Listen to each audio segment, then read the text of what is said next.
మన ముకుందాలో లాంగ్ హారాల పండుగ నవంబర్ 8 నుంచి 16 వరకు ఫ్లాట్ 9.99% VA తో వివరాలకు సంప్రదించండి.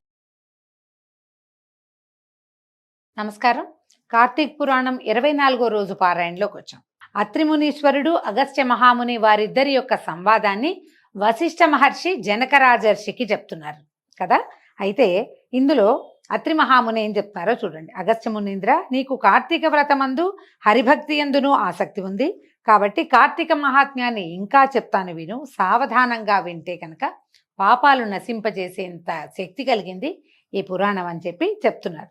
కార్తీక మాసంలో శుక్ల ద్వాదశి హరిబోధిని. ఈ ద్వాదశి సమస్త తీర్థస్నాన ఫలితాలని ఇస్తుంది. మనం చెప్పుకుంటాం కదా, కార్తీక శుద్ధ ద్వాదశి ఏమంటారు దాన్ని, ఉత్థాన ఏకాదశి అని చెప్తాం. హరి నిద్రలో ఉన్నటువంటి చాతుర్మాస్య దీక్షలో ఉన్న వాళ్ళందరూ కూడా ఈ దీక్ష విడిచిపెడతారు.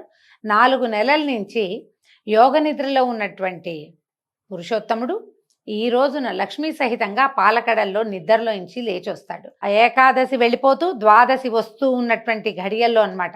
హరిబోధిని ఏకాదశి, ఉత్థాన ఏకాదశి, ఇట్లాంటి రకరకాల పేర్లతో చెప్తారు. ఈ మర్నాటిని కూడా హరిబోధిని ద్వాదశిగానే, ఎందుకంటే ద్వాదశి నాడు దర్శనమిచ్చాడు స్వామి. ఏకాదశి నాడు లేచి ద్వాదశి నాడు కనపడ్డాడనమాట. కాబట్టి ఈ ద్వాదశి పరమ పవిత్రమైనది, సమస్త తీర్థ స్నానము ఫలితము ఇస్తుంది ఇది. అందుకని మనం ఏం చేస్తాం, తులసి ధాత్రి కళ్యాణాలు అవి చేసుకున్నాం కదా మొన్న. దాని గురించి చెప్తూ సమస్త యజ్ఞాలు చేసిన ఫలితాన్ని కూడా ఈ బోధన ఏకాదశి ఇస్తుంది. ఇది కాక ఈ ద్వాదశి ఏకాదశి కూడా ఈ ద్వాదశి హరి యందును ఏకాదశి యందును భక్తిని పెంపొందిస్తుంది.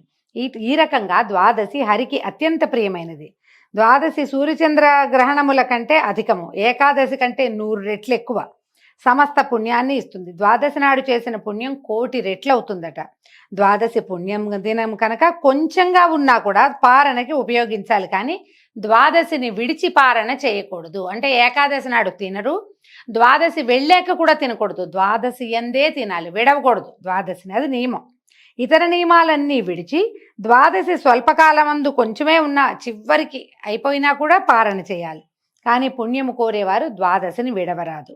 ఏకాదశి నాడు ఉపవాసం చేసి మర్నాడు ద్వాదశి కాలము అతిక్రమించక పారణ చేయవలను. ఇలాంటివి విన్నప్పుడు మనకు అనిపిస్తుంది, ఎందుకండి తెల్లవారగానే ద్వాదశి ఉంటే సూర్యోదయం అవ్వగానే కాస్త స్నానం పానం చేసేసి ఓమోం అనేసుకుని చటుక్కుని వంట చేసుకుని 9 అయ్యేసరికి అన్నం తినేస్తే సరిపోతుంది కదా అని ఇది అనిపిస్తుంది. ఈ రాజుల కాలంలో వీళ్ళ విధానం ఏమిటి, వీళ్ళు వచ్చిన బ్రాహ్మణులందరినీ గౌరవించాలి, దేవాలయ దర్శనం చేయాలి, యజ్ఞం చేయాలి, హోమం చేయాలి, తర్వాత ఏమో దానాదులు చేయాలి, దానాలు ఎన్నో అభిషేకం చేయాలి. ఇవన్నీ అయ్యి ద్వాదశి ముగిసే లోపల తెల్లవారగానే ద్వాదశి రాగానే చటుక్కుని వంట చేసుకుని భోజనం చేసే అవకాశం ఆ కాలంలో వాళ్ళకి లేదు. ఈ క్రియలన్నీ, దానములు, ధర్మాలు, దీపదానాలు ఇవన్నీ అయ్యేసరికి చివరికి ద్వాదశి చివరి వరకు లాగేది అది. ఆ చివరి ద్వాదశి ఘడియలు అతిక్రమించబోతున్నాయి, పారణ చేసేయండి అంటే అప్పుడు కూర్చొని చకచకా భోజనం చేసేవారు. ఈ అంబరీషోపాఖ్యానం అలా చెప్పబడింది అనమాట. ఈ విషయం తెలిసి పూర్వమందు పరమభాగవతోత్తముడైనటువంటి అంబరీష మహారాజు పారణకి ద్వాదశిని విడవలేదు. అంబరీష మహారాజు ఒకప్పుడు ఏకాదశి రోజున ఉపవాసం చేసి మరనాడు ద్వాదశి స్వల్పంగా ఉండటని తెలుసుకొని ఆలోగా పారణ చేద్దామని అనుకున్నాడు. ఘడియలే తక్కువ ఉన్నాయన్నమాట. ఏకాదశి పెద్దదొచ్చి త్రయోదశి కూడా పెద్దదొస్తే అప్పుడప్పుడు కొన్ని తిథులు కురచవుతాయి, చిన్నవవుతాయి. ఈయన ఏ రోజు ఏ ఏకాదశికి ఉపవాసం ఉన్నాడో ఆ మర్నాడు ద్వాదశి చిన్నది, ఈయన క్రియలన్నీ అవడానికి సమయం పడుతుంది. తర్వాత ఏమైంది, ఇంతలో ఏమైంది, దూర్వాస మహామునిచ్చి ఇక్కడికి ఆతిథ్యం మిషతోటి భోజనాన్ని యాచించాడు. అంబరీషుడు సరేనని, ద్వాదశి పారణ చేస్తున్నాను మహానుభావ, తమరు కూడా వచ్చి ద్వాదశి పారణ చేయండి నాతో పాటు అని చెప్పాడు. ఈయనేం చేశాడు, సరే ద్వాదశి పారణకు వస్తాను అని చెప్పి అనుష్ఠానం కోసం నదీ తీరానికి వెళ్ళిపోయాడు. ఆనాడు ద్వాదశి తిథి అతి స్వల్పంగా ఉంది, దూర్వాసుడు సమయానికి రాలేదు, ద్వాదశి పోతోంది. ఇలాంటి ఒక సంకటంలో ఇరుక్కున్నాడు అంబరీషుడు. హరిభక్తుడైన అంబరీషుడు ఇట్లా విచారించాడట, బ్రాహ్మణుడు అందులోనూ మునీశ్వరుడు భోజనానికి అంగీకరించబడి ఉన్నాడు, కానీ ఇప్పటికీ రాలేదు, ద్వాదశేమో వెళ్ళిపోతోంది, ద్వాదశోల్లంఘనమే దోషము, గృహస్థునకు బ్రాహ్మణుని కన్నా ముందు భోజనం చేయకూడదు.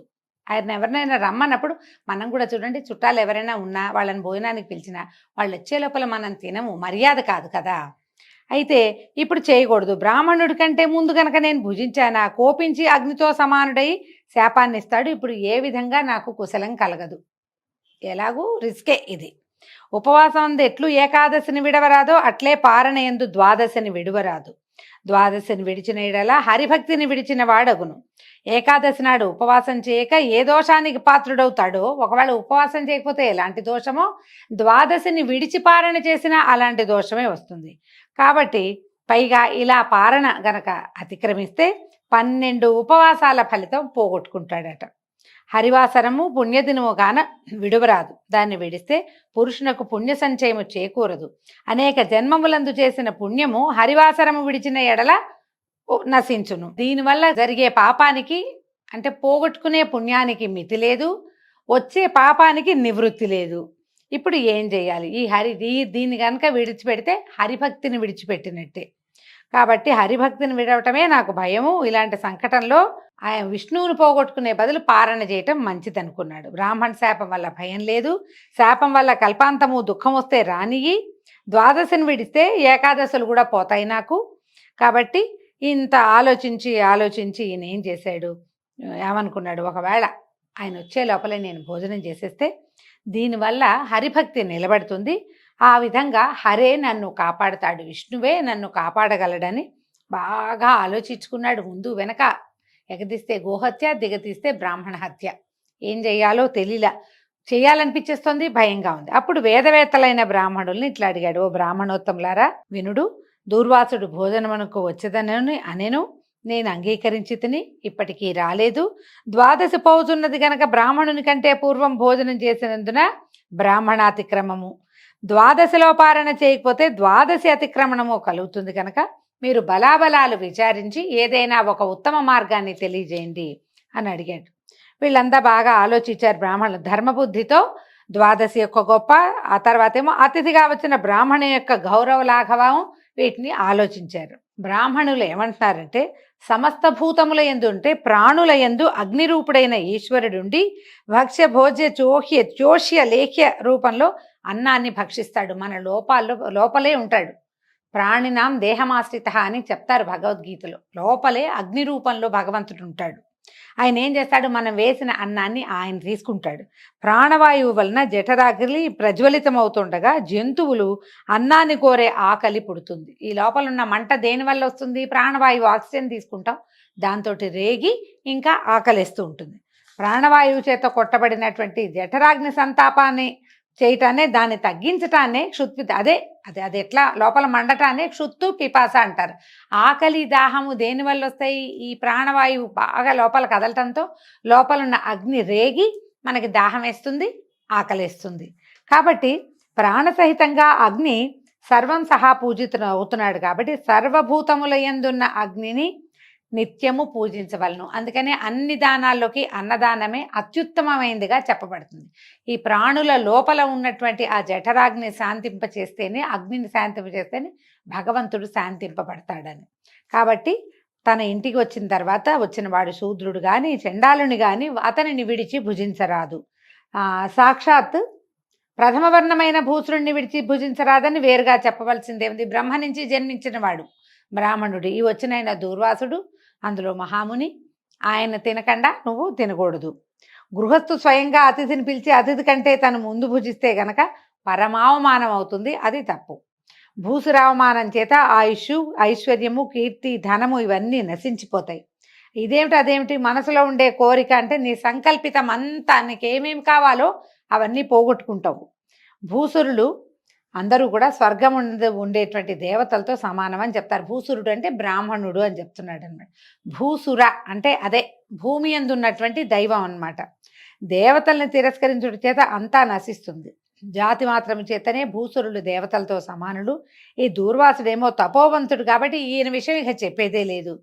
కాబట్టి ఈ భూసురుడు కోపం చేయకపోయినా భూసురుని కంటే ముందు ఆయన ఒప్పుకున్నా కూడా నువ్వు ఆయన కంటే ముందు తినకూడదు, పర్వాలేదు మీరు తినేయండి, మీరు కానివ్వండి అంటారు. అలా కూడా తినకూడదట. ఈయన వస్తానని చెప్పి రాకపోవడం చాలా అన్యాయం. ఈయన ఎందుకు రావటం లేదు? ద్వాదశి లేదు, దానికి లేదు. ద్వాదశి పారను విడిచిపెడితేనూ పాపమే, ఈ బ్రాహ్మణుడిని విడిచిపెట్టినా పాపమే.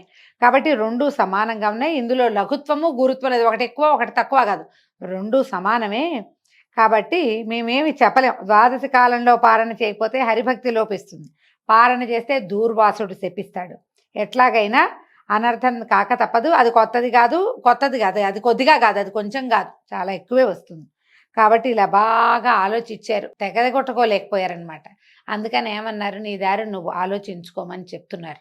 ఆ చెప్పటం రేపు ఎంత వివరంగా చెప్పారో రేపు ఉదయం విందామండి. దీంతో 24వ అధ్యాయం పూర్తయింది. రేపు ఉదయం 25వ అధ్యాయంలో మళ్ళీ కలుసుకుందాం. నమస్కారం.